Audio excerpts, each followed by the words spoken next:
Hello, my CNC brothers and sisters. It's another Wednesday evening hangout, CNC hangout. So, hey, tonight we got Mark Lindsay and Greg on board. Greg from STL Woodworking. So we got all kinds of knowledge hanging around with us tonight. Get your questions in there. Put a question mark before your questions, and you all know who's in the background keeping things in under control. Bring them up, Liberty and Julianne. There they are. The two people that keep IDC running. So before we bring Greg and Mark on, what's going on in IDC today? Lots of prep for 4th of July.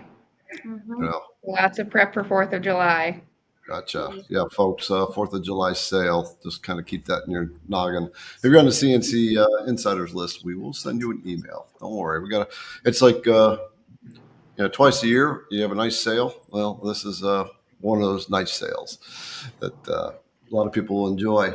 So, all right. Well, the ladies will be in the background. They are going to pop out with a giveaway at some point tonight. They just, as you know, for those who have been here, you already know, they just take over the show. And for those who don't know, these two ladies, like I said, keep IDC Woodcraft oiled up and running smoothly.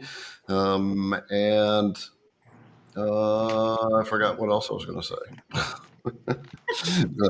Anyway, they will pop in. They'll be talking to you. They'll be dropping the links in the comments and in the description. All right, ladies, talk to you soon.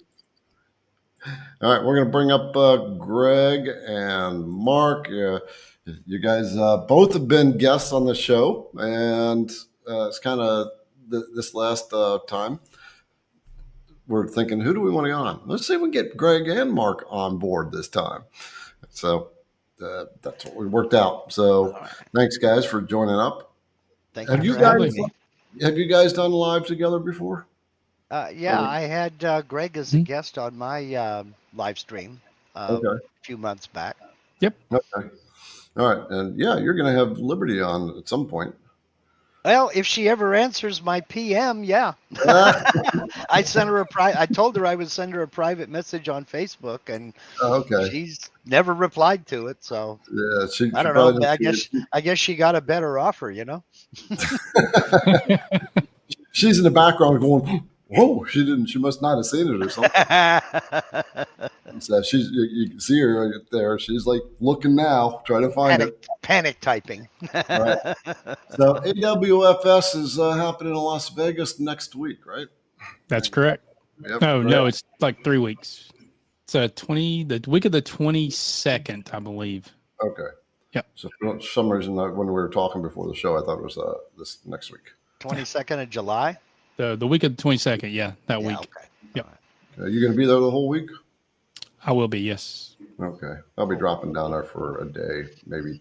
Since I know it's 3 weeks out, maybe for 2 days. Nice. Yep. We'll be there. Yep. And anyway, Mark, you don't travel to those shows anymore, do you? Where is it located? Las Vegas. Las Vegas. Ooh, the big sandbox. I complain about. Never say never. I complain about they never have these shows on the West Coast, and there's been 2, and I've missed them both. Oh, really? Never say never. I won't say no, but I won't say yes. Yeah. Well, all year we've been kind of saying, we're probably not going to go to AWFS again. But now it's getting close, and it's like, should probably run through there once just to make connections. I mean, that's isn't that where we ran into Shaper, Julianne? No, y'all were at IWF. That was IW. Okay. Yeah. That was in Georgia. The big difference between the two is IWF is more industrial geared than AWFS. AWFS is actually more of the stuff we like. Okay. Oh, good. And organized a little better too. Yeah. Yeah, for sure. So what are you guys working on? What before we start handling some questions? What's on your Greg? You got a shop you're building. That's about all I got going. I got a shop I'm building. So yes. I'm getting ready to tear apart a lot of this because I'm getting a mini split installed on that back window. You're on gonna love July that mini 8th. split. Yeah, you're gonna love it. I had one installed here last week, and it's like, oh, I can use my shop in the summertime. Yeah, that I've been saving up. I've been saving my pennies for quite a while. So the electrician comes on July 1st, and then the install of the mini split is July 8th. So I'm chomping at the bit. Yeah, last winter I installed a little wood burner fireplace in here and that was more of a nuisance than anything because I'd have to come in, fire it up, wait for it to heat up, and get hot, and then before I know it, all the wood's burnt and starting to get cold again. It's so hard to manage that. So, folks, I got a little wood burning fireplace that I don't want. I got to get rid of it. It's like $150 one from Tractor Supply. Ah, okay. Yeah, just a little tiny one. But so, what are you working on, Mark? Right now with I'm still fighting the shingles. So on the medications that I'm on, this is day 62. With the medications I'm on, I'm not able to use power tools. I'm not really in control of my right hand because, of course, it had to go down my right arm and affect my right hand. So I'm not using power tools and I'm not turned on the CNC. I haven't even earned the air that I'm breathing for the last 62 days, so I just call myself an oxygen thief. I mean, but if anybody out there, if you're on the fence about getting the shingles vaccine, do it. You don't want this. Do it. You don't want this. No, not at all. It hurts so bad. And it's a pain that just, it doesn't go away. There's nothing you can do to get comfortable. Nope. Not a thing. No. So So you're on the bench right now. I'm on the bench. I'm a wallflower. Just hang me up or stand me up in a corner and. Your words sometimes, Mark, are so colorful. Yeah, just give me a taco on occasion, and I'm a happy guy. Right. I'll stay out of your way. Let's see what we got on board. So Terry 011. So Terry 011, is that the Terry? Put in the comments if that's the one I stopped by today to see.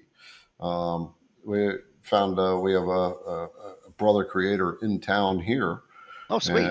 And she asked me to come to his shop, so I went to look at it today, and beautiful, beautiful setup that they have created. And his shop is how do you put it? Just kind of it's this quaint shop in the middle of the woods, and makes you kind of feel like I don't know, you're just in the woods, like kind of. There should be fairies flying around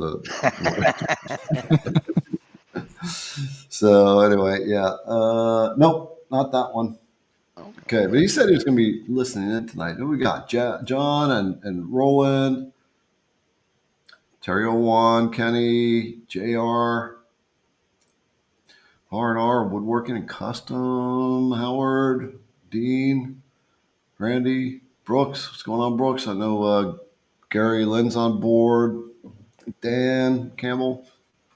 I saw Ray Dixon was on. John. It's so nice to have these, be able to do these lives and just hang out with the folks every week. It's a great community. It really is a great community. Yeah. So your story, folks, for those that don't know a whole lot about Mark, you've been creating content for the last 10 years on YouTube, right? Right about, yeah. Right about, yeah. Mm-hmm. I did a few things before, about 11, 12 years ago, but I used to frequent a lot of camp trailer and teardrop trailer forums. And I discovered early on that with YouTube, when somebody asked me a question, or if there was a question out there, I was repeating myself over and over again. And I discovered that it was easier just to post a video in response to that question. Yeah. And then send a link when that question came up. Well, a lot of those forums are no longer around, so I've taken those videos down. But there's still a few of the old ones back there, Yeah. So, but I joined YouTube in 2010. That's not when I started posting content. Gotcha. Regularly. That's before they were even using advertisements. Right. Yeah. Yeah. So Terry said he's here. I just went to click his thing and it popped up. But the Terry I visited, there he is, right there. So, yeah. Terry Button. All right. Thanks for dropping by there, Terry. But Greg, what's your deal? What's your backstory? I've only been doing YouTube for, I guess, a little over 2 years now.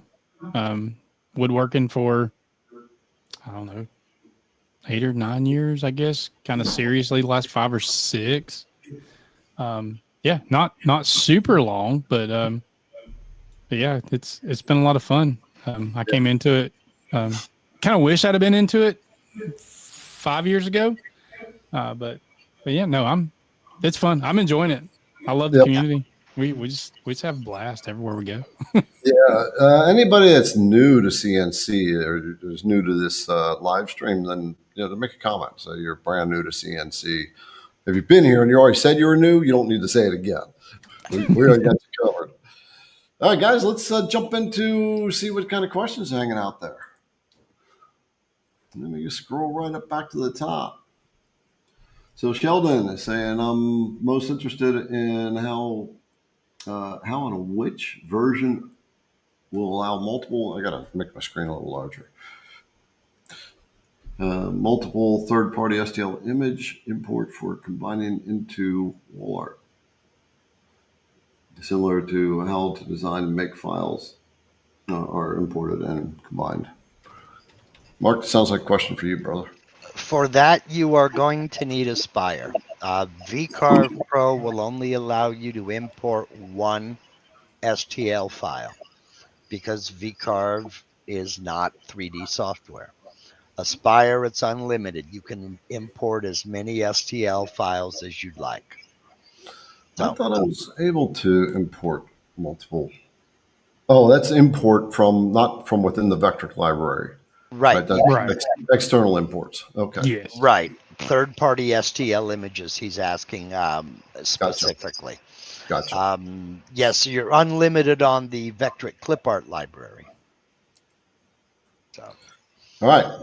Now, because you mentioned this before some time ago, someone asked this question, and you said that, Yeah. and I was like, I didn't quite get that. Now I got it. Okay, Bob is wanting to know. He says, "Hello, all. Thought I'd get a question in now, as I'll be away from the computer until 8 or so, and if someone can answer before we start, that's fine too." Question: I'm fairly novice at this, but I'm get to the rest of it. Trying to make an outside sign for a house with numbers and a crab.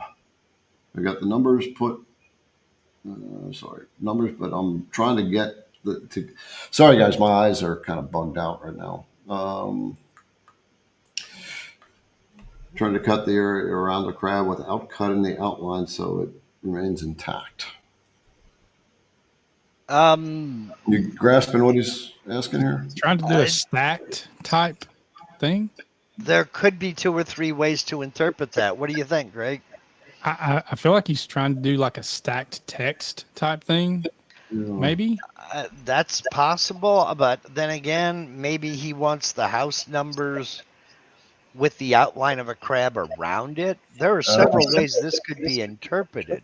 So let's just say that this is a project where he's got the crab and the letters like basically on the same layer. Mhm. And so he's got the letters, and then he's got to crop the crab to make it so it doesn't break away. That's what I'm thinking.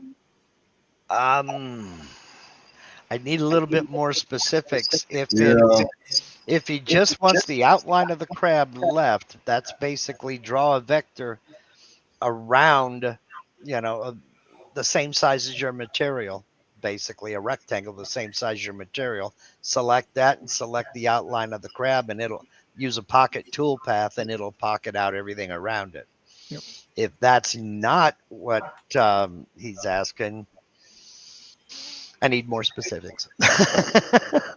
Maybe he can clarify in the comments. Yeah. We're still here. Yeah.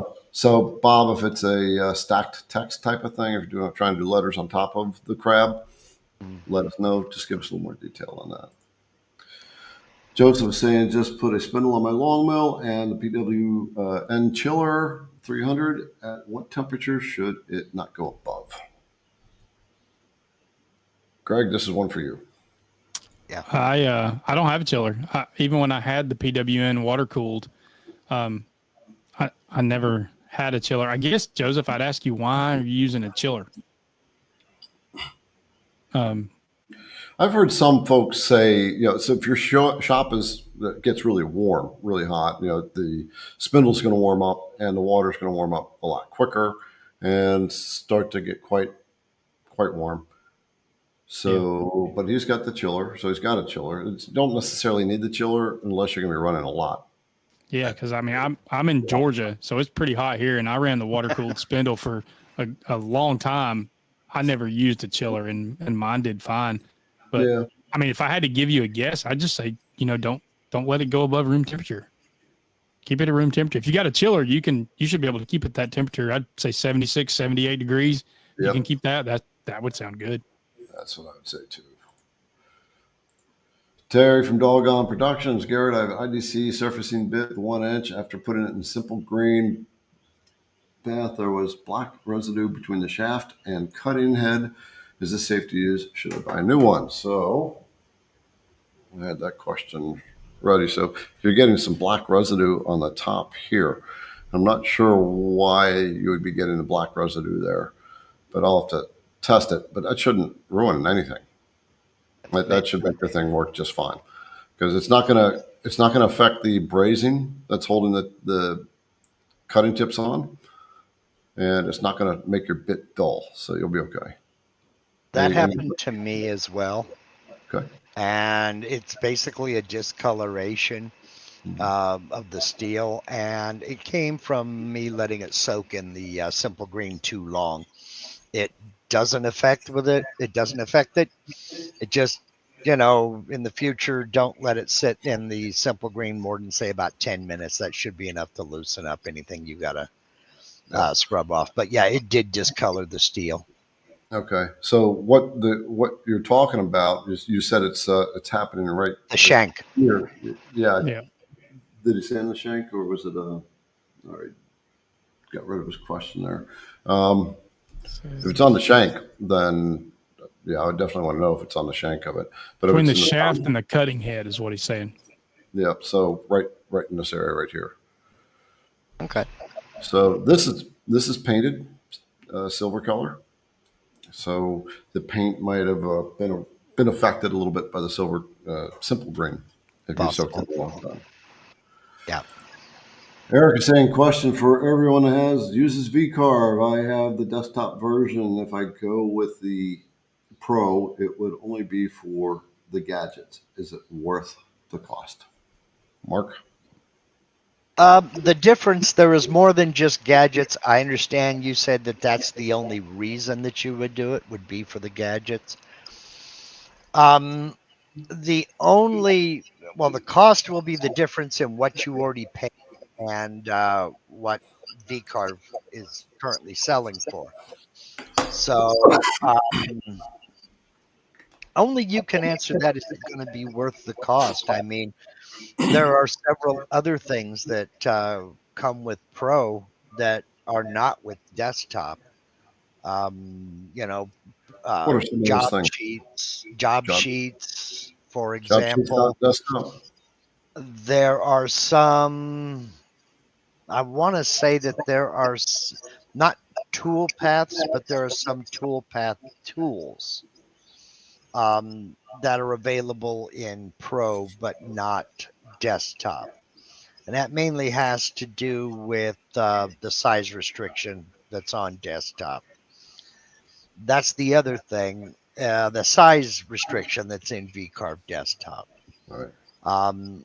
But if you're only doing it for the gadgets, only you can answer if it's worth the cost. Yeah, one of the things that Eric to consider is the size of your machine. If you're not going to, or generally the size of projects you're going to make, if they're going to be generally 2 foot by 2 foot or smaller, then you may not need it. I would dig into some of the updates and see what's there, because you might realize there might be some things you want other than what you think you want in the Pro. Mhm. Yeah, there's a video from Kyle Ely that couple videos. He has the video when they released 12, which has some really big upgrades, and then 12.5 they did more upgrades. So, Julianne, if you can find both those videos, and Eric, I do recommend you watch that because Kyle Ely's videos do cover some of the features in there that you may want to take a look at. I think the inlay toolpath too. Mark, isn't that only available in Pro and above? I'm looking right now. I think it is. I don't think it's available on desktop. VCarve. You can import a single SketchUp model in. No, that's desktop. Okay, yes, I'm looking at desktop. Yes, folks. Just so you know, True shape. Mark True is shape. Go ahead. True shape nesting is in Pro only. Let's see here. Cut larger than 24 by 24 without tiling is Pro only. Keep out zones are Pro only. Array copied toolpaths is Pro only. And the VCarve inlaid toolpath is Pro only. Okay. Awesome. So, yes. So, folks, you may be seeing in the comments the word drink come up. So, if you have first time here, if I ask the ladies or if I say something about we're going to be putting links in there, that's basically asking the ladies to put a link in the comments in the description. And Mark was the starter of whenever I asked him, he said, okay, it's time to take a drink. So now that's the game. Yep. So depending on your beverage of choice, make sure you are prepared. Yep. That's the IDC Woodcraft drinking game. Yes, it is. I'm not opposed. No, nor am I. I should come up with an IDC Woodcraft board game. There you go. There you go. Kind of Monopoly kind of format. Joseph says, does a water-cooled spindle need any maintenance other than changing the coolant? Other than just normal maintenance, no. I mean, you just have the coolant that's running through. Just make sure you change your coolant. Whatever it is you're using, I don't know where you're at, but I used water, which was completely fine for where I'm at.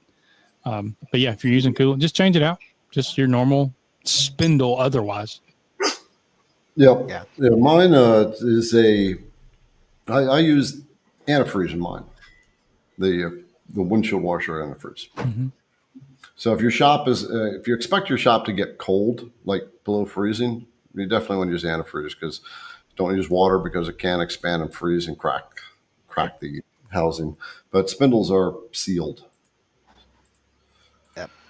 Yep, Ed is saying, heard Mark mention when making a cutting board, he cuts the pieces with 30-degree angle, I think I'm going to say. 3-degree angle. 3-degree angle. Okay. Yeah. Thinking behind that, I'm sure Greg has a technique as well. What is it? So I don't have a panel prepped or anything, and I don't have any end grain close at hand. But when I make end grain cutting boards, after I flip it, cut the strips and flip it, and I'm clamping together the end grain board, I will make a panel of end grain. Then I will set my, miter gauge at a 3-degree angle. And then just pick a width, and I will cut that end grain cutting board at that 3-degree angle.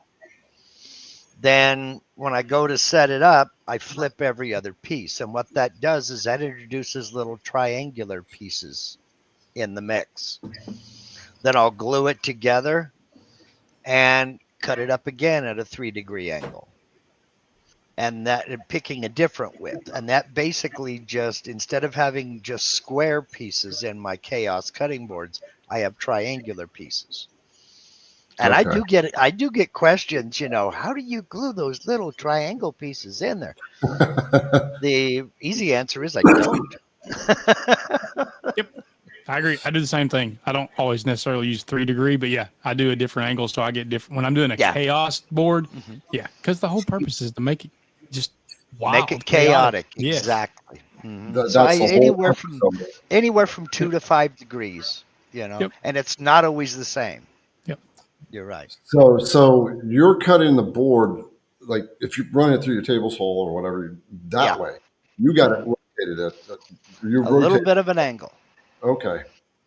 And And that's then how when I put it back together for glue up, I flip every other one. okay. So, you know, and then I'll spin it. I'll do it widthwise and I'll do it lengthwise. Huh. I've never made a chaos cutting board. Yeah. I'll have to get into that one too. And you can just keep doing that forever, however long you Yeah. want to do it, however Yeah. crazy you want it to look. Really super tiny pieces. Yeah, Yep. you will. Patrick's saying, how do I vectorize a signature? So what he's talking about is he's trying to do a vector trace or trace bitmap type of thing. All right. So vectoric traces around the inside of the letter O and the outside. I'm assuming that's what we're talking about here.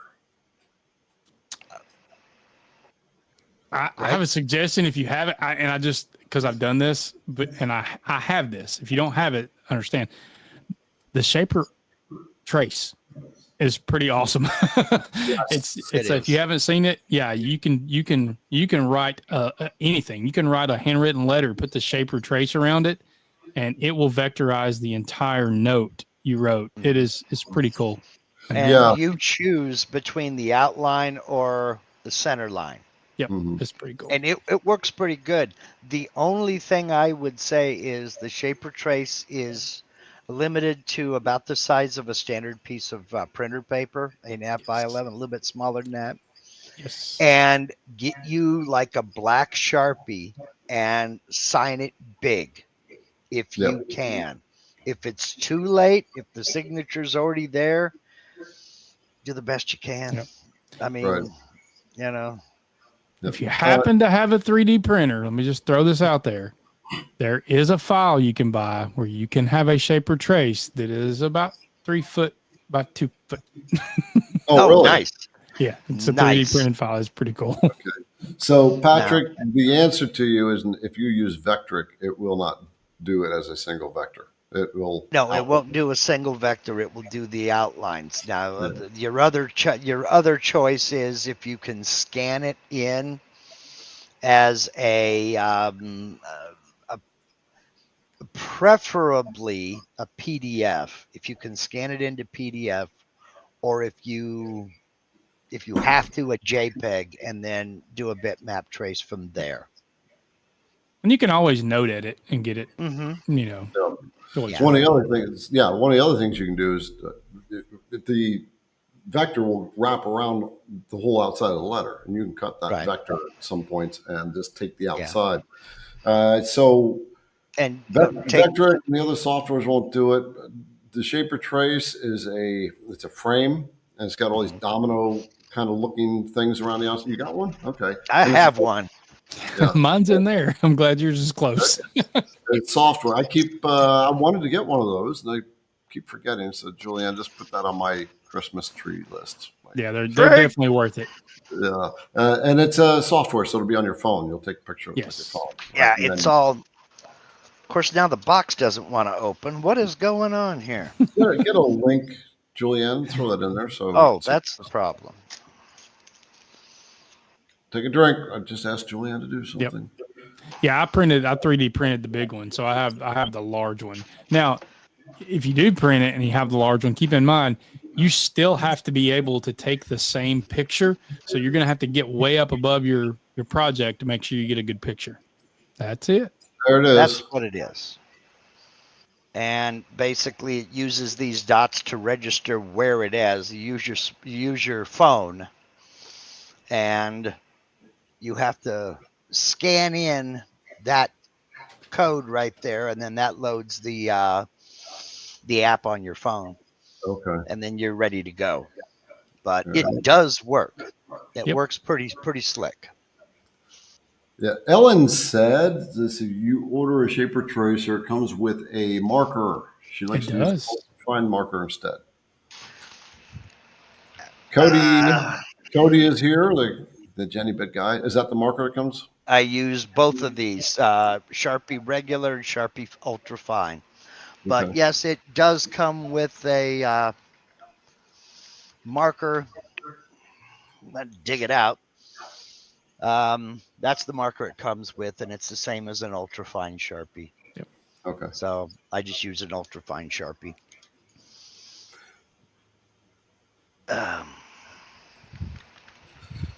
See what else we got here. So Chad is saying, I want to carve on a double live edge piece of wood. How can I get the exact shape onto my vectorize software and make a design? Shaper trace, the big one. Lots of ways. Yeah. If you can put it on, if you can put your piece of wood on the ground and stand on a ladder if you have to. I don't know how long this puppy is or how big it is, and get a good, well-lit shot of it straight down. You can bring that in as a bitmap and trace around it using the freehand trace tool, and then go from there. You can use the trace tool itself that's Yeah. built in. Then you'll have to scale it, though. Yeah, you'll have to use the bitmap. You can use the bitmap trace tool, yeah. Yep. But do know it'll still be represented on that rectangle because that's the only material size that the vectorize software recognizes. Gotcha. And you only have to get close. You don't have to be perfect. Yeah, it doesn't have to be perfect. You're right. No, not at all. Not What at all. I tend to do is put like a ruler or something in the picture. So that way, when I'm scaling it, I can take my measure tool and I can measure an inch on that ruler. And if that measurement is an inch, then I know I have it to scale. So Okay, that's a good idea. So yeah, they'll measure one length of it after you got that trace, and then scale that length up using the scaling tool. yeah, And up or down, whichever you need. Yeah. whichever way you need to do it. Interesting way of having to work with that. I've had to do that too. I've got a glue up I did here, and it's got a bunch of pieces hanging off the sides. So I've had to trace all that out. Do it the same way. Carmine's saying I'm cutting flags on my alt mill using VCarve Pro. I run a 1/4 inch end mill with a last pass using an 1/8 inch end mill. When I start the last pass, my PWN spindle starts then stops. I end up running the spindle manual. I don't know why it would do that with an 1/8 inch end mill.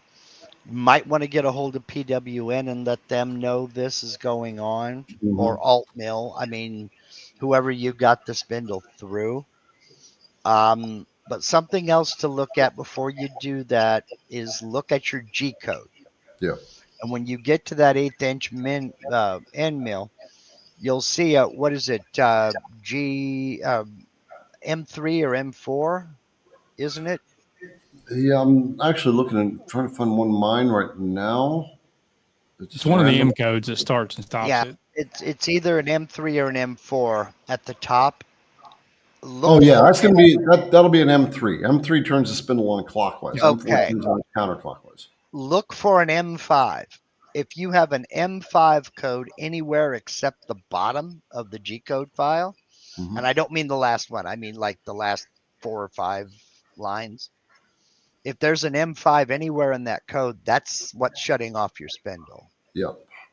I want to lacking that. I would get a hold of whoever you got the spindle from. If you got it with your alt mill, I would get a hold of CNC Labs. If you got it separately, I would get a hold of PWN because something ain't right. Yeah. No, it shouldn't do that at all. I'm looking for a G code right now, G code file that was generated. So he's using GRBL from it's the general GRBL post processor. Yeah. So yeah, definitely do what Mark said. Open up I'll just repeat it. Open up the file that has a G code. Do a search for M5, and that only place that M5 should appear if you don't have a tool changer The only place it should appear is at the like the last 3 or 4 lines. Yeah, down towards the bottom. Yep. If you have a tool Okay. changer, then it's going to show up in the middle of the. Yeah. In the middle Yeah, of it. Carmine says, thank you. I got it from PWN. I would reach out to them. They may have something for you. Mhm. Brian saying I just found array toolpaths. It didn't work on multiple toolpaths. I did get it to work on a single toolpath. Looks like he's got more here. Can you expand on its use? Mark? Greg, have you ever done that? I don't do a whole lot of arrays. I know Garrett has several times. I did it once or twice, and but it's not in my head enough to be able to rehash it. I've done it a couple of times, but I've never had an issue with it not copying all of the toolpaths. I would ask, have you tried the toolpaths individually, or did you try to do this all at once? So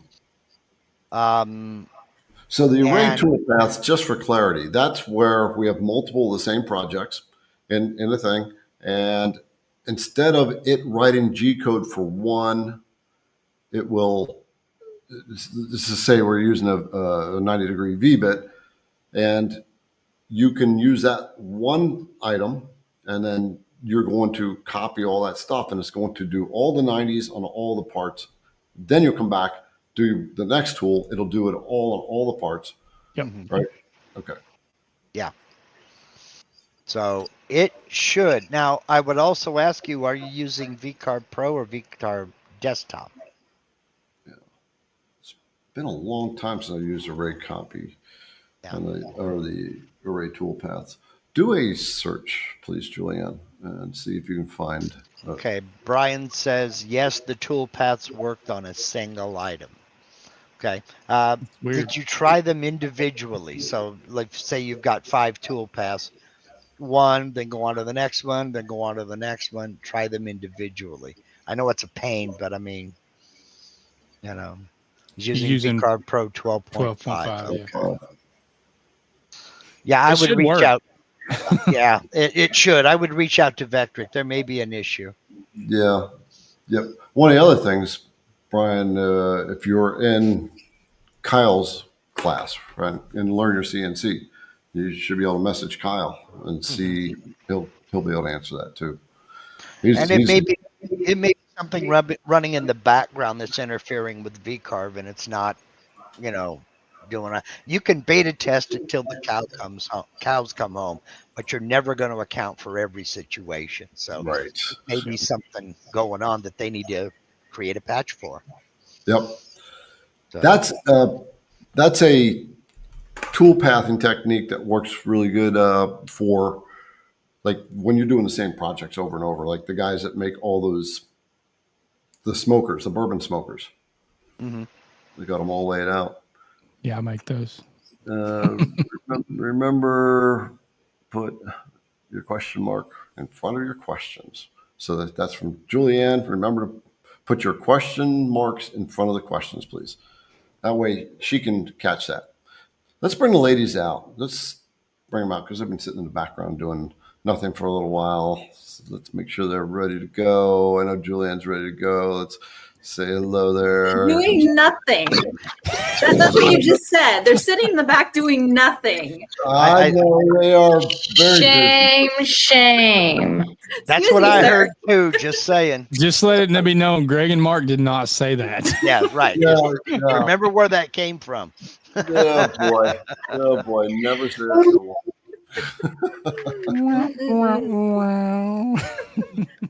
I say we take over just because of that, Julianne. I'm good with that. I'm definitely good with that. Yeah, I say we take over.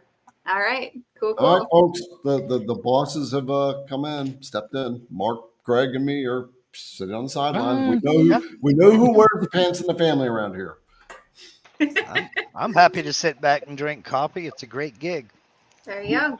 All right. For those of you who don't know, this is the part of our evening which happens at random times. It is a giveaway. We're going to put a special code word up on the screen. You're going to enter that in the chat with the pound sign, number sign, hashtag, whatever you want to call it, in front of your words, no spaces. Once you're entered, you're entered. You don't have to enter twice. You can't enter twice.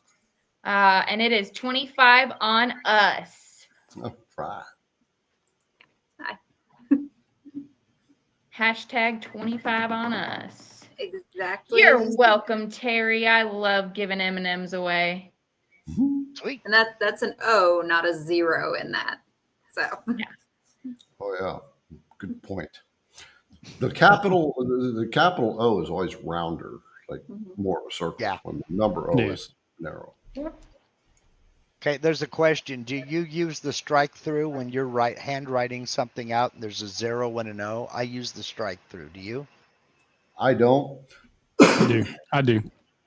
It I depends usually- on the situation for me. Yeah. Okay. For the longest time, having been an engineer, when I did the 7, I'd put the little line on the 7, Yeah, Oh, yeah. I do put the little line in the I 7. do too. and with the letter Z. When we Yep. were stationed in Germany, that's how they do their 7s. And Yep. that's how I did it as well. I was in Germany, a few years ago, and looking at the writing, when they write the number 1, it almost looks like it almost looks like that. When they write a number 1, it's up and then down, and both are the same length. Yeah. Yeah. Things is just different. The only thing that I really had any problem with over there was right turn on a red will get you a ticket. You cannot turn right on a red light. Nope. But I did it anyway. Yeah. Woo, woo. And believe me, German Polizei do not have a sense of humor. oh my gosh. None. Their exit signs always crack me up. Yeah. Asphalt. Ausfeld. Yes. Yeah. Drive out. It looks like asphalt. Mm-hmm. It does. Good Lord. And I AUS. capitalized this so it wouldn't look bad. Well, it's appropriate for exit sign. In France, it's sortie. Sort Hey, crushed M&Ms are just sprinkles for your ice cream. That's right. That's right. There's no such thing as a damaged M&M. The only difference is Exactly. the application. Mhm. What happens if it melts completely and turns into that like hard, like fully solid M&M-esque chocolate bar? It's still a long chocolate bar. M&M. Yeah. It's an M&M And chocolate M&M bar. bar. Yep. Yeah. And Brandon put a pound 25 on us. Mhm. You forgot the numbers. Yep. Thanks for catching that, Garrett. I'm looking out. Yeah. I've got like my eyeballs on the comments right now. Ah, somebody here. Those are pre-chewed. Randy 25. B. Ich spreche Deutsch. Cool. $25 IDC Woodcraft gift card. Ruh-roh. Is that what they're drawing for? That's Mhm. what they're going for. Sweet. Yeah, that's kind of cool. Who else we got out here? We got Keith and Mike, Ben, Mark Rickle, Cody's hanging out still. I'm going to be going out to visit. Julianne, you got me scheduled to go out and see Cody? Not yet. There's a lot of scheduling we have to do in the next couple weeks. Yeah. Say Kimberly. Yeah. What about Kim? I say Kimberly in there. She's in there. Oh yeah. GWC Designs, William Woodworks. Yeah. Mark Rickles said his M&Ms always go in the fridge. Pro tip, Mark: the small bags, put them in the freezer. Great little snack. Frozen M&Ms. Try never- frozen grapes, but frozen M&Ms, awesome. Never thought of that. Crunchy, crunchy. M&M's and shipping in the summertime is not always the best plan. I have one customer, and I feel bad. It's I feel bad because sometimes when Dwayne packages his package, he does get M&Ms, but I specifically like he does not want the M&Ms. He lives in Arizona. They melt every time. He doesn't want them in the package. So I just, during the winter, I send them and then I'll be like, just let me know when it's getting too warm. And then I'll get an email. Hey, Liberty, it's too warm. You don't like M&M soup? Come on. All right. Throw it in Yeah, the freezer. It's good. Some people put ZRCN coating on their router bits. We put M&M chocolate on our router bits. There you go. Not a problem. Yep, our brother Mike just threw $20 at us. Thank you, Mike. Appreciate that. You got it's nice to have a couple nice skilled guys that you've been watching and know hanging out here with us and the ladies. So thank you for doing that. This is a way that people say thank you for doing that. The way you did that was below the video here on IDC Woodcraft. There's a little dollar sign, and you can click that and throw a little donation. Do any of those that kind of know a little German know what my dad said? What? Ich liebe dich. Ich liebe dich. I love you. Ah, Aw. that's my dad. Love you too, Dad. You guys ready to do a drawing? I think we're ready. I think we're ready. The entries have slowed down. We're doing one gift card or two? Two. Yep. Two. All right. All right. All right. We have 239 people entered so far. Then at 240. Nice. All right. We're doing our first one now. You guys keep entering as we go. All right. Yep. Here we go. Wait for the confetti.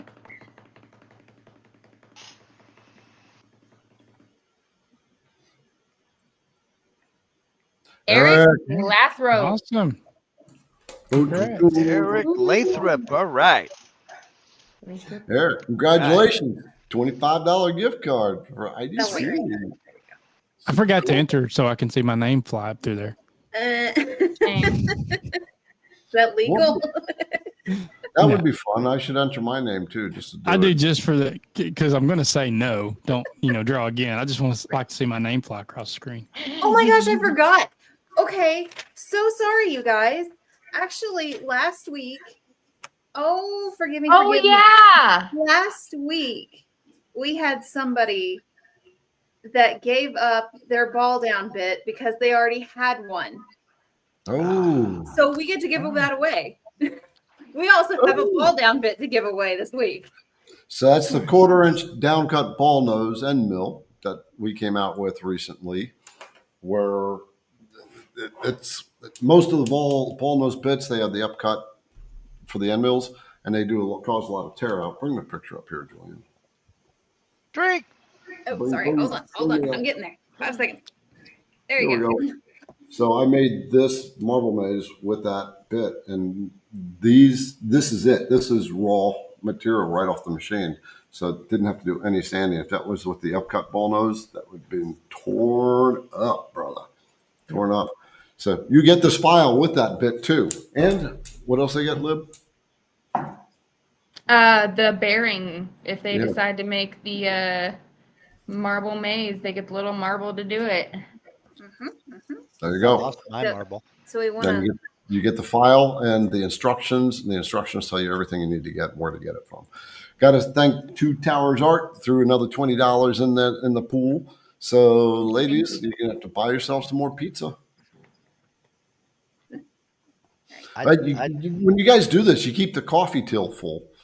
Ladies We've actually have their stopped coffee. drinking They got the coffee. creamer. Now started that drinking it's hot, Celsius. we haven't drank any coffee lately. No. Oh, come on. It's never too hot for coffee. What happened to the steak dinners? Yeah, really. I thought we was holding out for the steakhouse. Maybe. Honestly, we're, we haven't saving gotten up. pizza in forever, so we have quite the steakhouse pile. We do. All We do. right. We'll get So that in there. Okay, we got to do another drawing for Yep. another $25 gift card. Let's We'll do it. do the next $25 gift card, and then we'll do the drawing for the 1/4-inch ball down bit. So, all right. And Ready for our second gift card?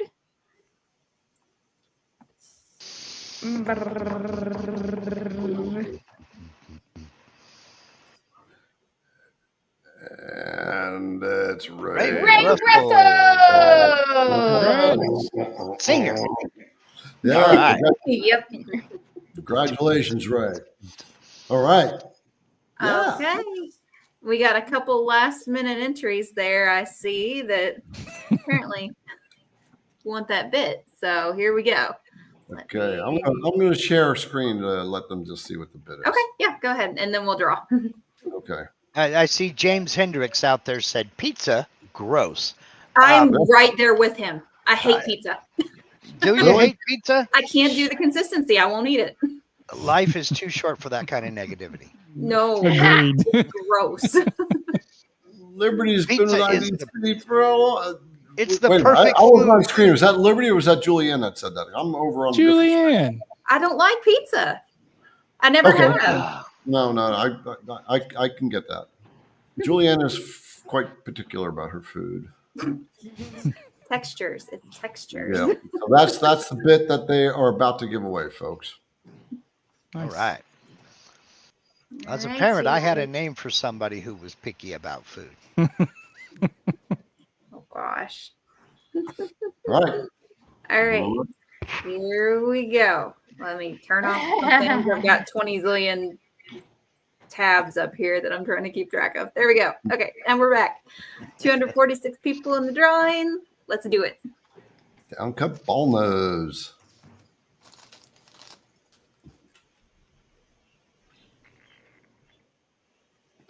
Ooh, Westphalia. Next. there's a Wicked name I Nice. like. Woo! I like the picture, the profile picture. Yeah, You.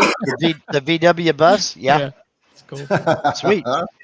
Cool. Sweet. All right. For all of you winners, head on over to idcwoodcraft.com and hit our contact us page. That way I can get your name, address, contact info. Anything else you want to throw in there for me is fine.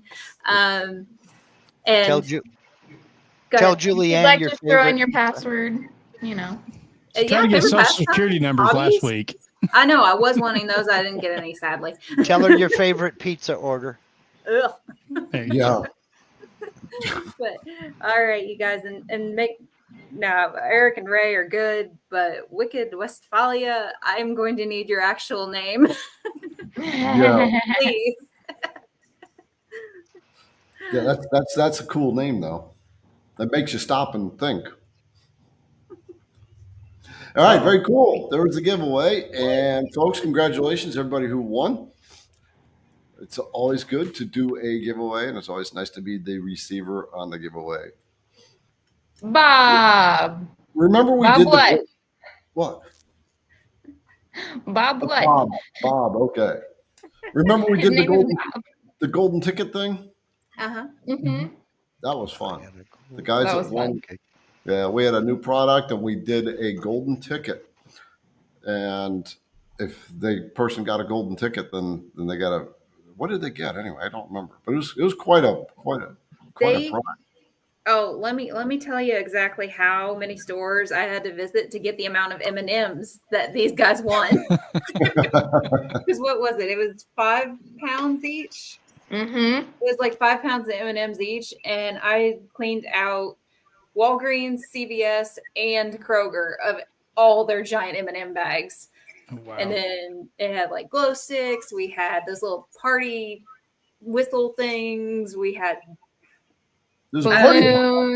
balloons. Yeah, all sorts of stuff thrown Hard in name sign thingy. there. Yep. Were you channeling your inner Oh. Willy Wonka, or what was? Yes. So Ray was one of the golden ticket winners. He was. I still have my golden ticket. We'll have to do the golden ticket thing again. Maybe we can do it on our new bit that's coming out. So Ooh. That would actually be an amazing idea. that would be an awesome idea. I've already got Right. ideas for that and how it will work. I've already. Tease. We'll talk tomorrow, Julianne. Yes. So, folks, I'm still not alluding to what exactly this bit is, but I will say Greg has had some involvement on it. And what's your take on this? Because It's awesome. See, you've been teasing this for months. I don't think that there is a bit. I think you're just getting everybody jazzed up for nothing. This is your way of pulling the rug out and going April Fool. You know me, Mark. There is one. Okay. It's All right. awesome, y'all. Yeah, I'm not gonna lie. Yeah, the internet law number 1, picture it didn't happen. There's pics, we just can't share them yet. As much work as is going into this bit and What they all say. everything else. Mhm. Talk to the It face because exists. the hand ain't listening. Talk to the hand. There you go. There you go. All right. Yep. Yeah, there's a lot of work that's gone into this one, but we are getting closer. But there's still a lot of work to do on it. Yeah. Mhm. Yeah. All right. Well, let's start hammering out some questions, guys. Folks been sitting here with the party and the giveaway, and Mhm. let's start doing a few more questions. All right, ladies. Thanks, Liberty. You were taking off early tonight. Is that right? Possibly. I'm actually going to go check in on the status of that. Okay. All right. Okay. All right. Let's see what we got going on. Norman is saying, is there a way to order layers easily in VCarve 11.5? Can I order layers similarly to ordering toolpaths? Not in 11.5. That is new to 12.5. You can order layers and filter layers so that layers you have on, say, sheet number 1, you can filter so that's the only layers you see. So that is new in version 12.5. In 11.5, not really. Okay, I didn't know it wasn't in 11.5. For some reason, I thought it was. Okay, there's the answer. But 11.5, that's all. He can't upgrade, can he? From 11.5, sure you can upgrade. Well, you can upgrade, but is it past There that may limit? be a fee. You have to buy Yeah, buy the whole package? It's pay the There- difference. There may be a fee to upgrade. Yeah. All right. Lucky Duck Woodworking, Mark, how do we subscribe to your member-only channel? You become a channel member. You go to my YouTube channel and click on the join button. A panel will pop up, a video will play, tell you all about channel membership, and the links are in the description of that video. And thank you, Lucky. He was a channel member and then kind of went away for a while. Good to see you coming back. All right, we will link Mark's channel. Also, folks, make sure you subscribe to both Mark's channel, Mark Lindsay CNC, and Greg's is STL Woodworking. Yeah, I see you have like 400 people watching, and I bust out the party hats when I get 80. You know, it's like, come on, folks, Sunday afternoon. All right, William Woodworks, what's your best advice on managing your time with the CNC world with a goal to finally retire from the corporate world, juggling a job as well as being a father and home owner? Okay, I've got an answer for you. So the first thing is just make sure your why is strong enough, right? It's because it's going to take time. Greg is actually in the process of doing that. So he's full-time paramedic, right? And eventually you want to get into that full-time CNC. So based on this question, you're wanting to earn an income on it. So here's the way I would approach this. Number one is don't make sure you dedicate time to CNC. A good entrepreneur business person is going to learn how to schedule their time. And you can know, I can guarantee you, the more recognized that business person is in the world, the tighter their schedule is. Like Bill Gates, he had his whole calendar down to 6 minutes. That's how tight they schedule. But set aside time to always make sure you work on it. The big thing to find something that's going to earn you an income is you want to find a product in a niche, like focus on one product in a niche and get good at that. And the niche to find is actually any niche, right? If you be kind of patient, here's how I do this. Whenever I'm trying to find a way to get out of something, that way doesn't show up. But if I make that determination inside and say, I am going to do this and I'm going to trust that the path is going to show, it will show up. And it always does. But just keep focusing on learning, keep your eyes open, be really observant of what is out there, opportunities, and anywhere, things that are made of wood. So Ellen Madra on this channel, here's the thing for you. Her story is like the one that just totally blows me away.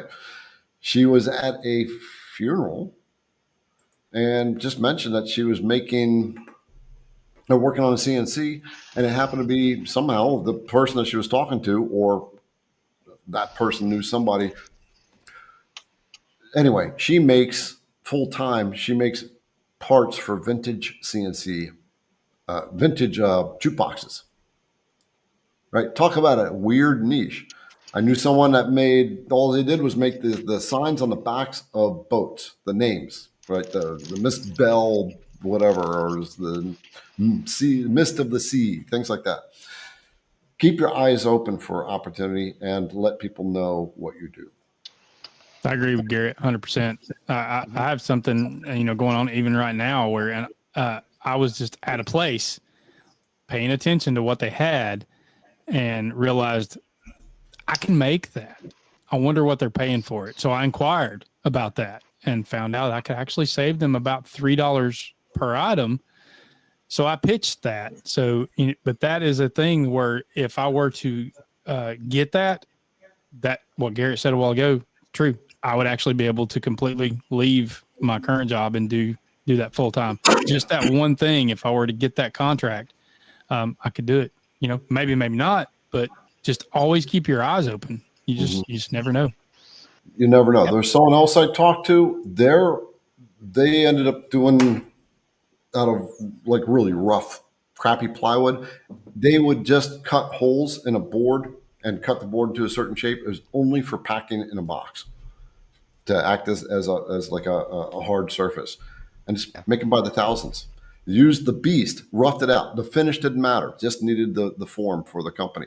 So you can think about companies too and what they may need.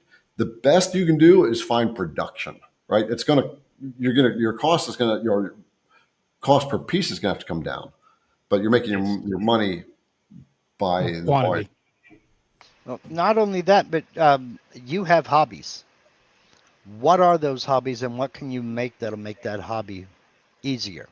Your wife, I'm sure, has a hobby, or your mom, or your grandma, or your neighbor down the road. Folks who have hobbies need things. My wife is a knitter. I'm making her a knitting needle box. They need things like that. So you can look at Facebook. So if you're not in CNC Entrepreneurs Facebook group, sign up to that. But look in the pictures that people put. Yeah. And just any of these pictures, you can end up making whatever. You say, I like that. You just kind of think, what is that? Who's going to want this thing? How many American flags do you see people make? Yeah. Ungodly amounts. They are never out of demand. Nope. Ever. Nope. If you're near a campground, campers love camping signs. Yeah. They absolutely love camping signs. Especially the dedicated campers. Well, even so, you get the big RVs. Yep. And you put a name, put a little picture on it. Softball, baseball, teardrop trailers, things of that nature. I mean, find your niche and scratch it. There, as far as managing your time, you have to prioritize what is most important to you. How do you manage your time as a homeowner, as a dad, and as a full-time worker? You're the best judge of that. What you have to do is prioritize, because there are going to be things that take you away from doing all of these things. Mm-hmm. It's just part of the blessing of being a dad and being a homeowner. Yeah. You got to prioritize, but you also have to be able to stop and take time for you and your family. Yeah. You know? And on that note, really tap into the why. Why do you want to do this? So Yeah. I'm gonna give you the two different angles. And one is the angle you don't want to be in, and the one is the one you want to be in. So if the why is because I hate the corporate world, I'm sick and tired of 9 to 5, I can't stand being plugged into other people's box. That's the negative why. Right? That's going to make you stay there longer. So turn the positive why. Why do you want to be on your own? Because you want to command your own life, or you want to be around your family more. You want to be whatever it may be. Find that positive why and work on it. This is what I do all the time. If I get negativity in my head, I've got to sit down, and find what's the positive side of this. Yep. Negative stuff will just suck us down. But I do get it because I was in the corporate world and I found myself as an engineer, and I felt like my spirit was being sucked dry.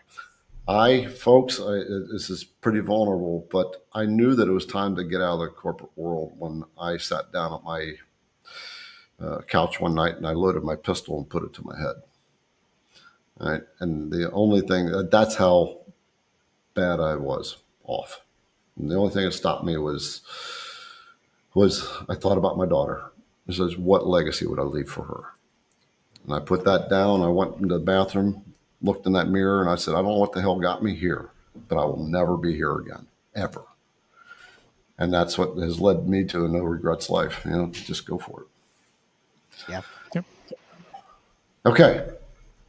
Cecil, what are the differences between VCarve Pro and Aspire for designing files for fourth axis rotary? Mark, this is your baby. Probably the number one thing is the ability to import more than one STL file. As far as rotary projects, they work basically the same way. I haven't noticed any difference for when it comes to rotary projects.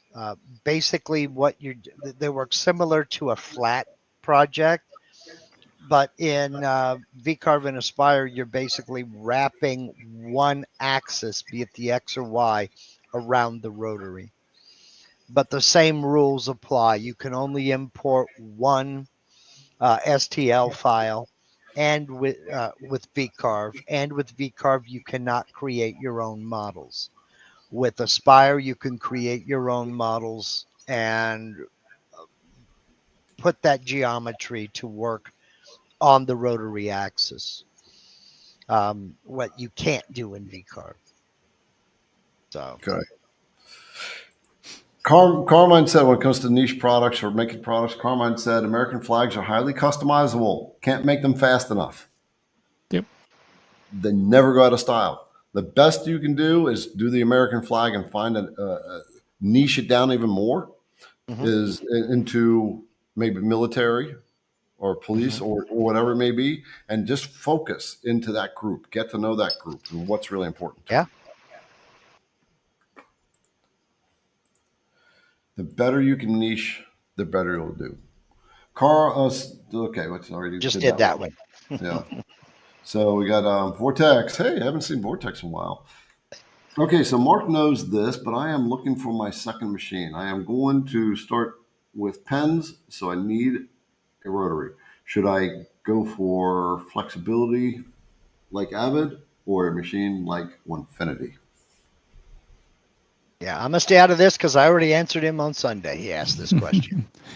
It really depends on you. It depends on your budget too.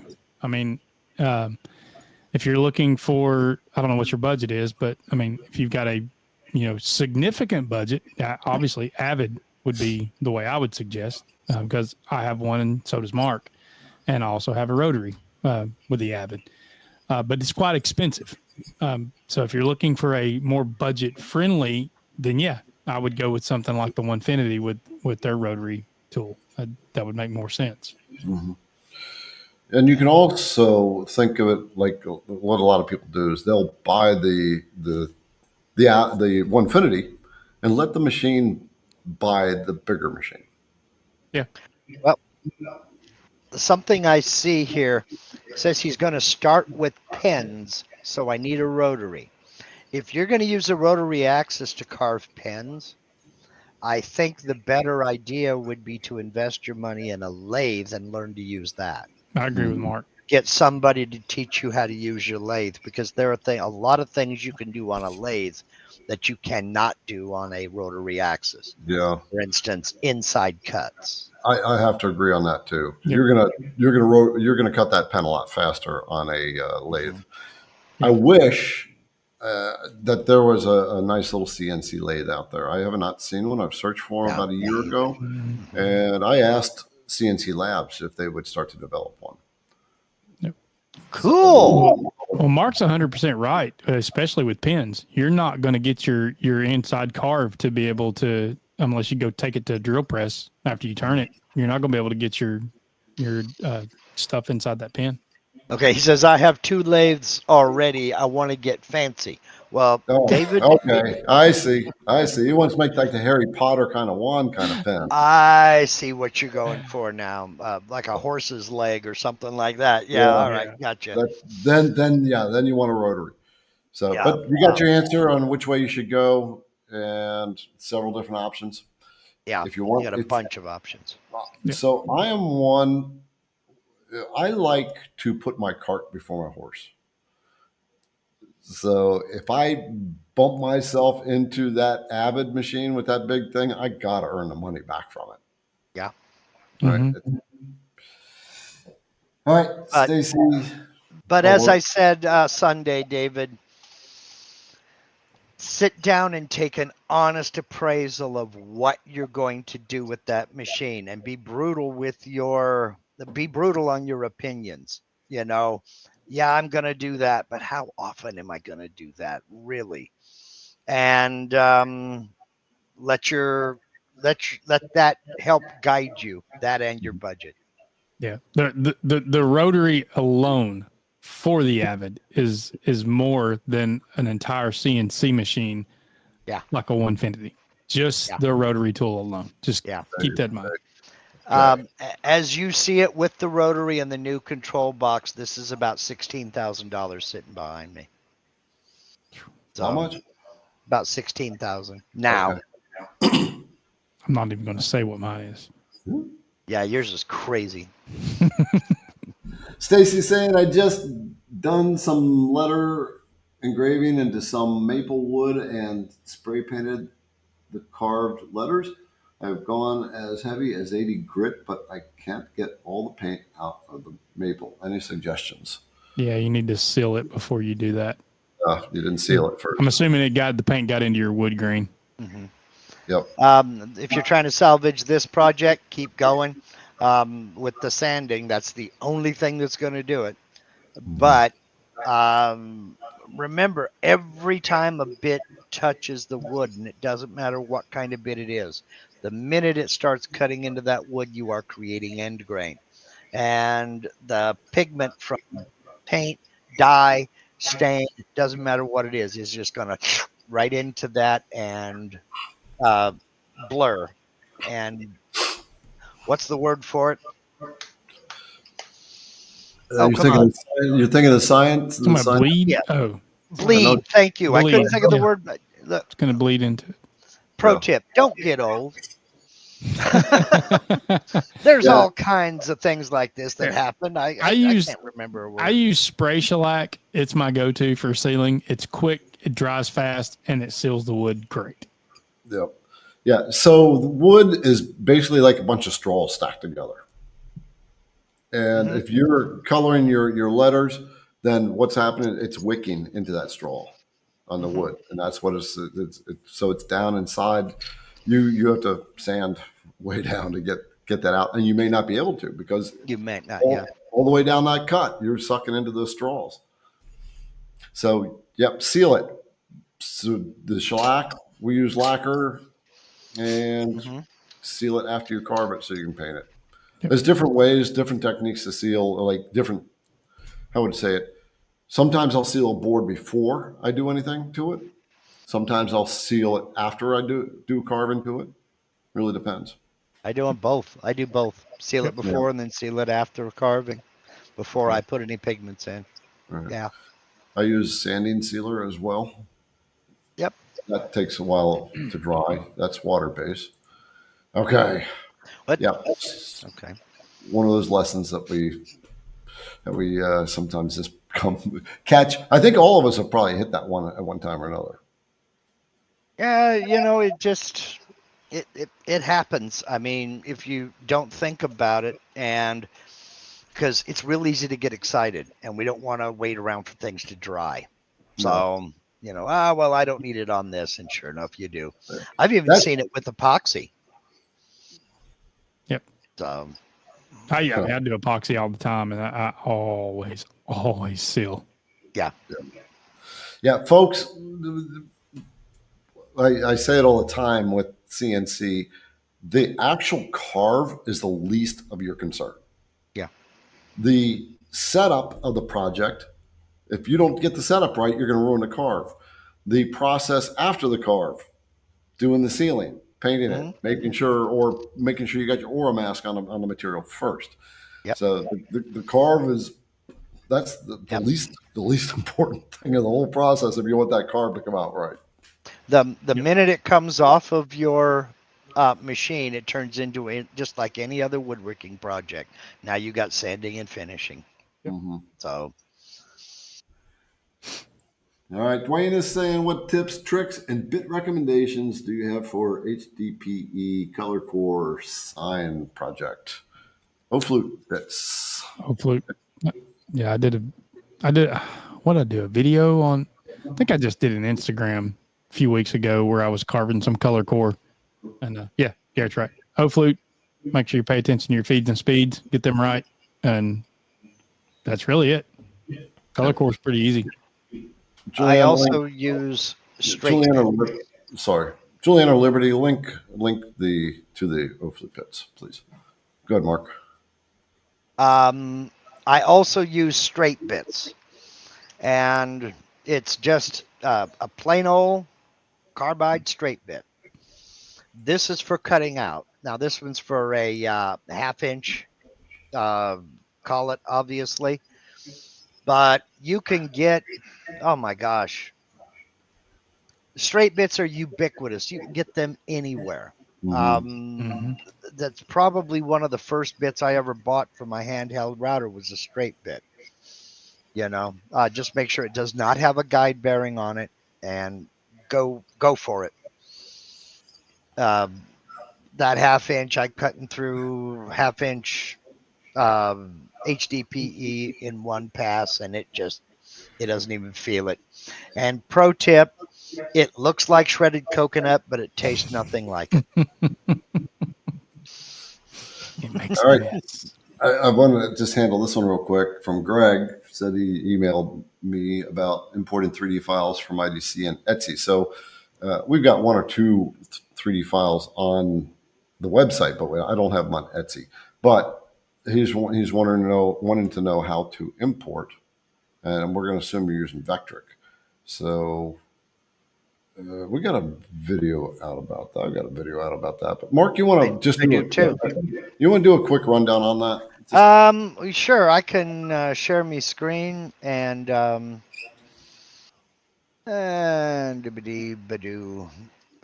okay. This is this two people trying at the same time. Yeah. This is a spire, and I'm hoping I can find a 3D model to import. Let's go up here and no, import a component or 3D model. There we go. And I will look, and come on. About that 3D objects folder. Well, I'm looking to see. I've got a bunch of. Come on now. Wow. Do I have anything in there? No. Man, I got nothing. Template file. I thought I had some in here. I'm guessing I don't. Okay. There is one more way to go here. Hey, Greg, while I he's know I got some looking, STLs here. while he's looking, what is the shellac that you like to use? The brand? I just, I'm putting the links in here. Someone asked for a couple. yeah, truthfully, I just use the spray shellac that you can pick up at the home store. Okay. Yeah, that's just, I keep it here because I use it on pretty much everything when I have to seal something, with the exception of live edge, and I use epoxy. Okay, here we go. All right, I finally got one. Shoo!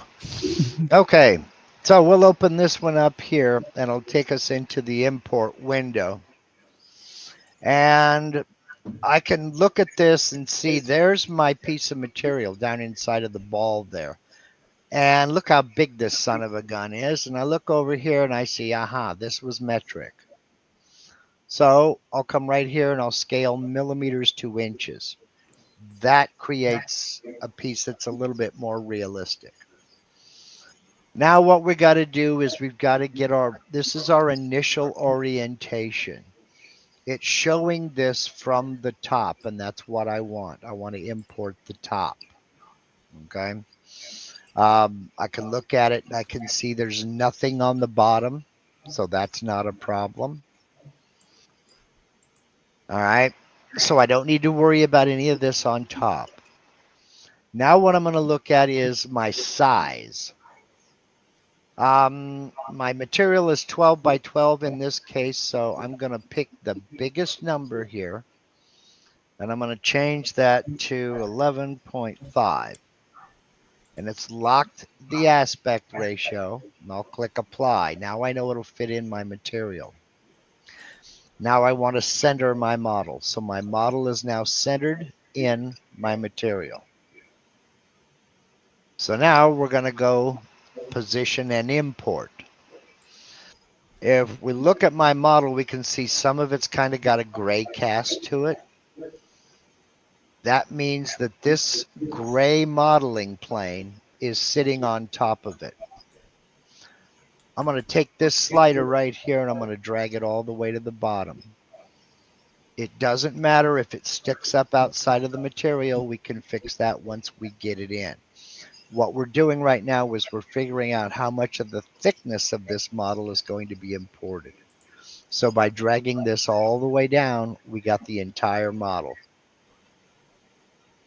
I'm going to discard the data below the 0 plane because I don't need anything from the back. Then I'm going to import it. And there it is. So I know Garrett has a video on importing 3D models. I have a video on importing 3D models in Aspire and in VCarve. Greg, do you have one? Nope. I very rarely do 3D. Well, why not? Yeah. Get with the program. Come on, man. Yeah, and I know it's kind of confusing because I've got over 700 videos on my YouTube channel. But if you go to the YouTube channel and you search for import 3D, boom, you'll find it. Yeah, we're probably going to have to update that because we get this question almost every time. Yeah. And I definitely want to do another video on this so we can direct them to that. Kyle answered this last week, and he actually went through it too. So, but there you go. Now you know. New people show up all the time, so yes. I'm more than happy to go through it. Okay. All right. Next one is from Ellen Madra. Has anyone cut from Micah? Any suggestions? I've not cut it on CNC. I've cut it, but not on CNC. Mark? I've not cut it on CNC, but the first thing that pops into my brain is downcut everything. Mm-hmm. You don't want it lifting up. I have not cut Formica on CNC. You might look up the manufacturer of that material, go to their website, and see if they have any suggestions for CNC, for cutting it on CNC. Most industries do that. Somebody was asking about HDPE before. You can do a Google search for HDPE manufacturer, and places like, oh my gosh, Tap Plastics is a big one out here on the West Coast. They have instructions on how to cut HDPE with a CNC router. So I would look at the laminate countertop materials manufacturer and see if they have instructions. And if they don't, reach out to them. Send them an email. They have one of their tech reps will get back to you. Yeah, that's actually the best way to do that. All right. R&R Woodworking. Still haven't figured out the scenario when I would need to use one of those speed hogging bits. Maybe I'm not doing it the right project to need one yet. When does anyone else use them? So he's talking about the hogging bits, like the Beast. Need to get rid of a lot of material fast. Yeah. Well, So go ahead, Mark. Well, the question to ask is how long do you spend on a 3D roughing toolpath, and would you like to do that a bit quicker? Pockets that don't need finesse, that don't need a pretty finished edge, I don't know, would you drill with one, or are they down cut or up cut? Or no? All the They're ones we have. Okay, you could drill with one if you wanted to get it out of there faster. It's just up to you. If you don't think you need it, then you don't need it. But when you need it, you'll wish you had it. Yeah. Get rid of material fast. I mean, I find that it is easier to use one of those bits because of the speed you can go with them. Mm-hmm. It overcomes the time it takes to change a bit and do a finishing pass. Mm-hmm. Yes. So you do save time. Yep.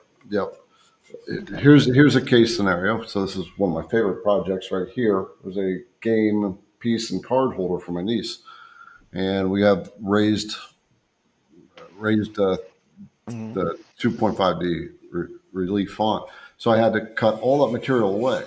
It's not the biggest project, but it made it very fast to get all that material cut away, all the way out to be able to cut this project out too. Yeah. If you're doing a big pocket, where like the guy said, if you want to do a lot of material removal quickly, that's when you want to do it. Its sole purpose in life is to get rid of material right stinking now, mister. Yep. And it doesn't finesse it at all. Right. This project, all that materials needs to be removed to get that 3D relief. I use that roughing tool. It knocks out super fast relative to using your down cutters or your standard down cutter or up cutter. I love it. I love them. They really tear stuff up, and they'll tear stuff up too. Yeah, they will. Wayne has said, when I run a V-bit toolpath, can I run two different size end mills for cleaning, like the 1/4 inch hog and then the 1/8 inch end mill before I run my V-bit for the right spaces and sharp corners? Yeah. If you need it. You certainly can, but I would recommend you running your V-bit toolpath first. Agreed. The reason for that is you will get a lot less chip out, and you will break off a lot fewer corners and pieces. For instance, if you are doing anything that has imagine the letter F, where you have a straight line, then two lines out this way. If it's possible to break off one of those side pieces, you will. So doing the V carving first, there's a little bit more support there. So I always run my V bits first, then I come back with the clearance bits. Right. Agree with Mark. I do the same thing. Always. Okay. All right. Ladies, I'm going to need your help on this one thing from now on. So there was some donations made like 20 minutes ago, and I didn't even get down the questions. So you just have to pop them out so we can see them. So Billy McGee threw $22 at us. He thought he would start something. Wasn't it last week? You were watching it, Mark. They were like bidding up. Someone did 20, and someone did $21. Someone did Yeah, 22. and 22, and then 23, and yep. Well, Billy, thank you, my friend. We've got another one out here from from GWC Designs, $20 donation there, brother. Thank you. And I would love to know what you do, because that's the first time I've actually caught that name, GWC. Cody, the Jenny Bit guy, said thanks for going live every week. Yeah, Cody's an awesome guy. You guys, Cody, if you're going to be at AWFS, Cody's good people. I don't think he's going. Unless he's changed his mind. I talked to him a while back about it. I don't think he's going. Okay. Unless you want to change your mind, Cody, come on. Yeah. Well, maybe if I decide to come out there, I'll say, Cody, come on, just take the drive out. It's not that far. Maybe we can get Mark to come out too. Norman is saying, is there a way to order layers? Okay, in VCarve Pro 11.5. We already did that. We already did that one. Yep. So, James, my Z motor stopped working on my long mill. That's when you got to call long mill. Yep. Got to call CNC Labs. Yep. Sucks, but yeah. Yep. Cody said that's his wife's birthday. I remember him saying that. That's why he couldn't come. Oh, okay.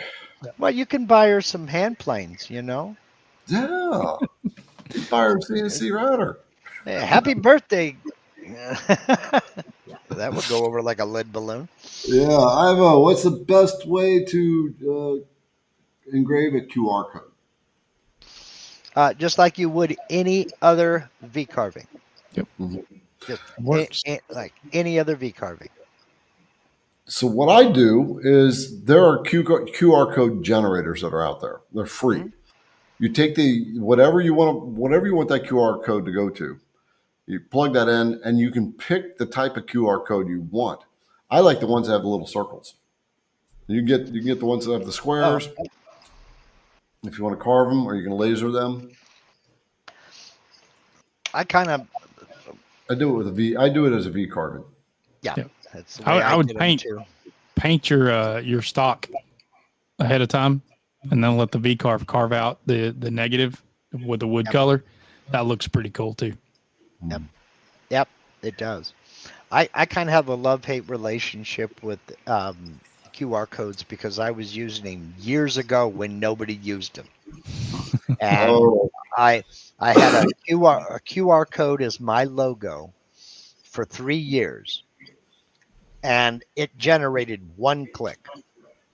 So it's like, well, why am I doing this? So, and now everybody's on QR codes, and I'm like, all right, fine.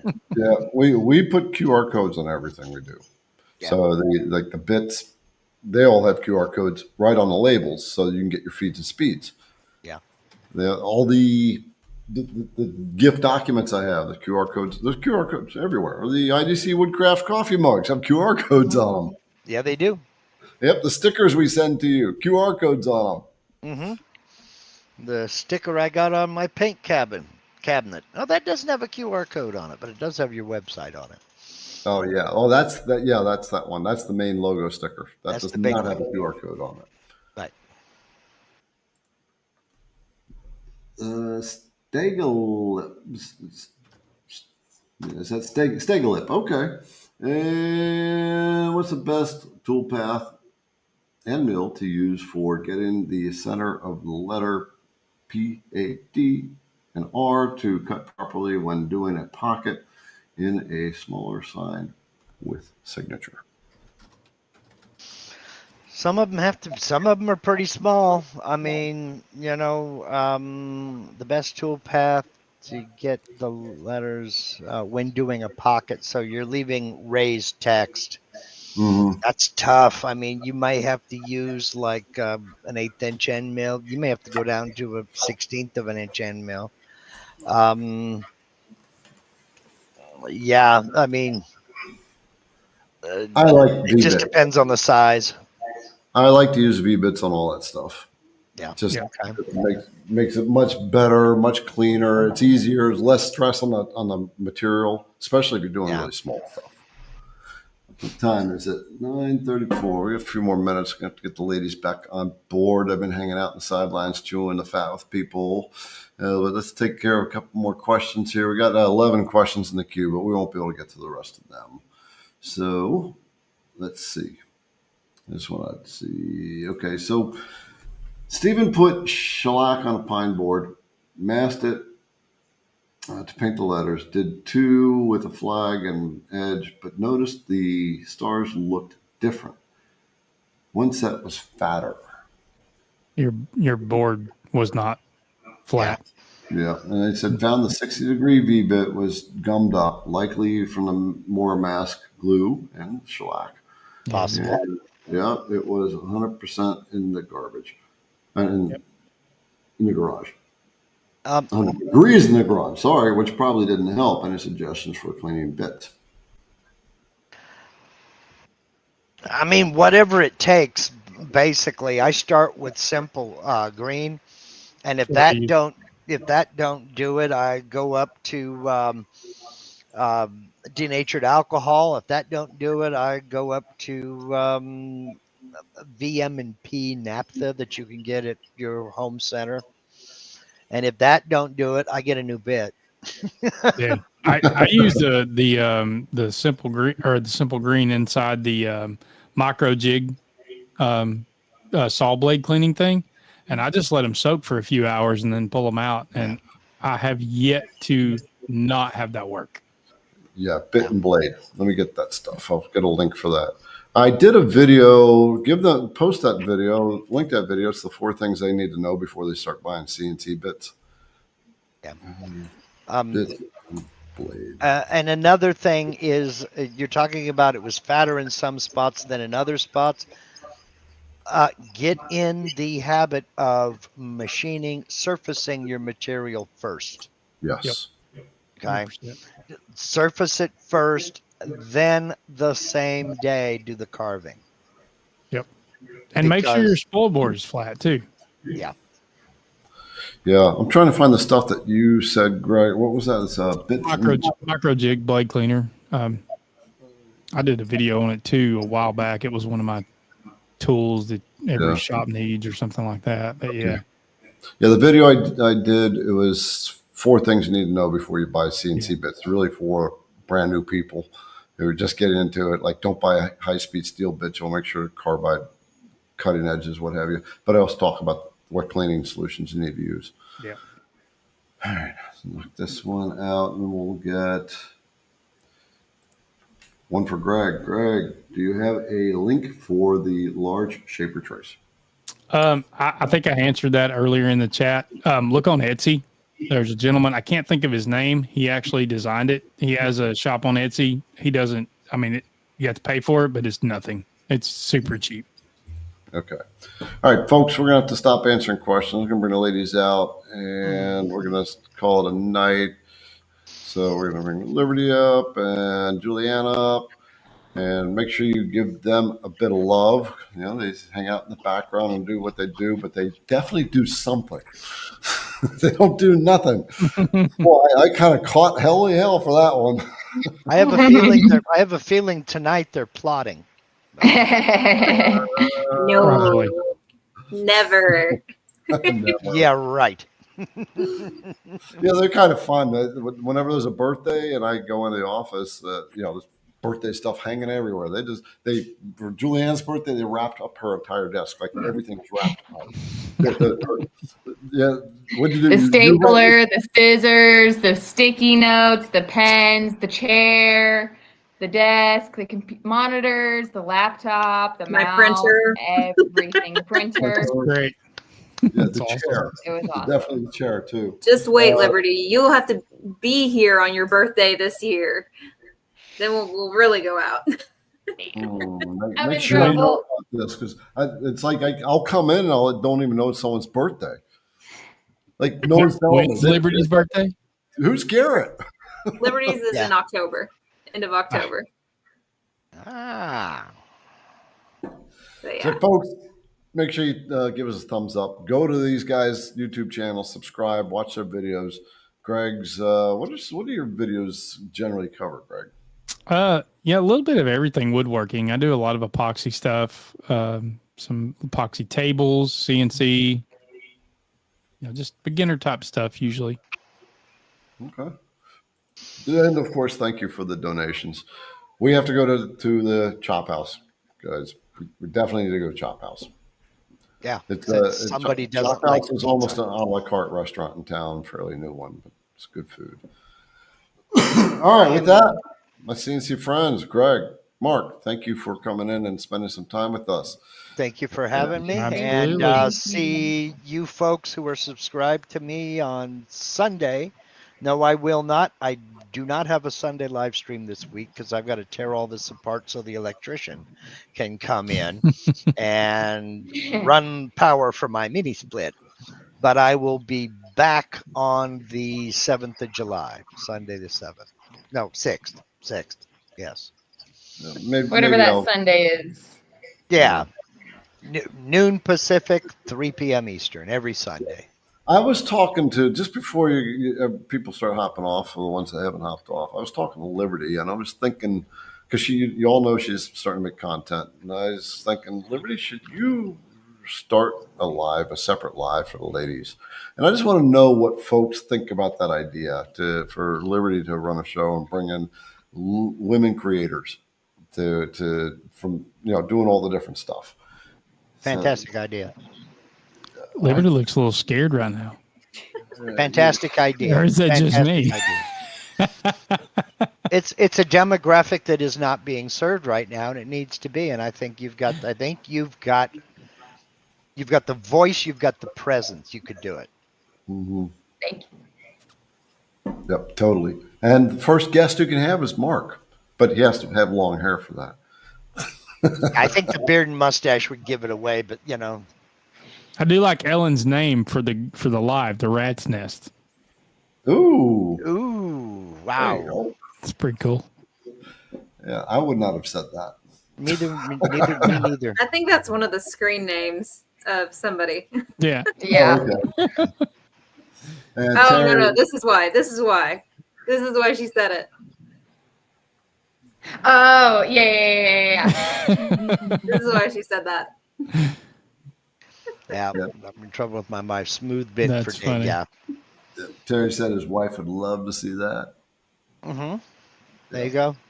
Yeah, it's taking a little bit, but we're working on getting Liberty geared up. We're getting more office space or some more space here shortly. At least that's expected. And then we'll be tooling her up, and she'll be much more Sweet. doing her thing. Good. Yep. Okay. Well, look at that. Rabbit hole. It's a good one, too. All right, folks. We are all going to check out. You all have a great week. And have we scheduled anybody for next week? No, we haven't. Hold on. What is next week? It's July. July 2nd. I gotta open the new planner. I've got to switch over. I want to get. I think we have anybody. Nobody yet. Okay, I want to get Jack in the shop back in with his laser stuff. Just more laser educating. Jack is really knowledgeable, and he put together a really nice presentation for that. So is he very knowledgeable? Yeah. All right, folks. We will see you next week. Thanks, Greg. Thanks, Mark. Thanks, ladies. See you, everyone.